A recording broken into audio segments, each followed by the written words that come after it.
Hello प्यारे बच्चों, आज हम राम बाल कथा कक्षा 6 में से पाठ 1 अवधपुरी में राम का पाठन करेंगे। अयोध्या सरयू नदी के किनारे एक सुंदर नगर था। यहाँ कौशल राज्य की राजधानी थी। इसकी इमारतें भव्य थीं। इसकी सड़कें चौड़ी व सुंदर बाग बगीचे थे। यहाँ कोई दुख या विपन्नता नहीं था। दशरथ यहाँ के राजा थे। ये महाराज अज के पुत्र तथा महाराज रघु के उत्तराधिकारी थे। राजा दशरथ न्यायप्रिय, सदाचारी, मर्यादाओं का पालन करने वाले शासक थे। उनके पास सभी प्रकार का सुख था।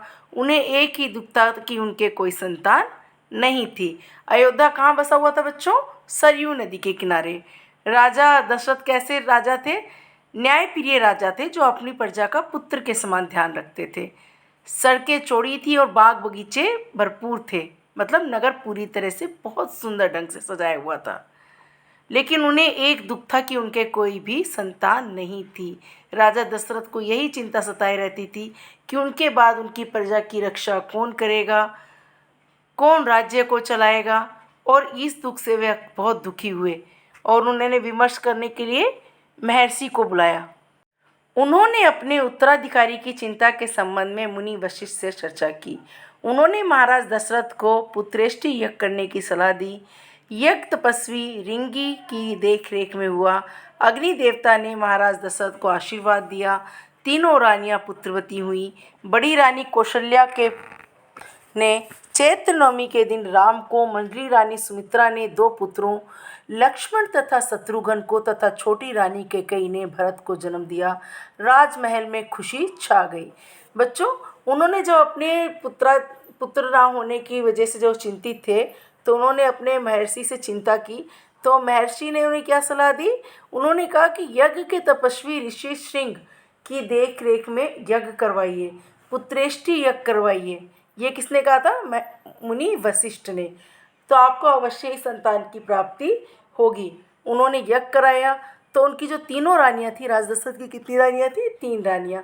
सबसे बड़ी कौशल्या, मझली रानी सुमित्रा तथा छोटी रानी कैकेयी थी और तीनों ही पुत्रवती हो गई, जिससे पूरा का पूरा महल खुशियों से भर गया। चारों राजकुमार धीरे धीरे बड़े हुए। चारों बहुत सुंदर थे। उनमें आपस में भी बहुत प्रेम था। उन्हें कुशल और अपनी विद्या में दक्ष गुरुजनों से ज्ञान अर्जित किया तथा शस्त्र विद्या सीखी। राजा दशरथ को राम सबसे प्रिय थे, क्योंकि इनमें विवेक, शालीनता और न्यायप्रियता थी। इसलिए राजा दशरथ सबसे ज़्यादा प्यार किसको करते थे? राजकुमार भी विवाह योग्य हो गए थे। राजा दशरथ अपनी संतानों के लिए सुयोग्य वधुएं चाहते थे। वो चाहते थे उनकी संतान के लिए उन्हें योग्य वधुएं मिल जाएं, बहुएं मिल जाएं, ताकि वे अपने पुत्रों की शादी कर दें।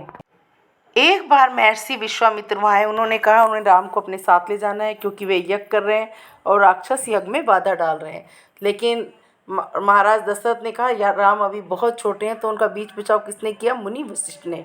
मुनि वशिष्ठ आ गया है। उन्होंने कहा महर्षि विश्वामित्र सिद्ध पुरुष हैं, अनेक गुप्त विद्याओं के जानकार हैं। राम भी उनसे अनेक विद्याएं सीख सकेंगे। दशरथ ने दुखी मन से बात स्वीकार कर ली, परंतु उन्होंने राम के साथ लक्ष्मण को भी ले जाने का आग्रह किया। विश्वामित्र ने दशरथ की बात को मान लिया। दशरथ ने राम लक्ष्मण को दरबार में बुलाकर अपने निर्णय के बारे में बताया। दोनों भाइयों ने आदर सहित सिर झुका लिया। दोनों भाइयों ने पिता की बात का मान रखा और महर्षि के साथ जाने के लिए तैयार हो गए। महर्षि विश्वामित्र से भी उन्होंने बहुत सी विद्याएं सीखी, जो अगले चैप्टर में हम पढ़ेंगे, जिसके बारे में। दोनों राजकुमार बिना देर किए महर्षि के साथ बीहड़ जंगलों की ओर चले गए। बीहड़ सुनसान, बड़े बियावान, जहाँ कोई दूर दूर तक दिखाई ना दे।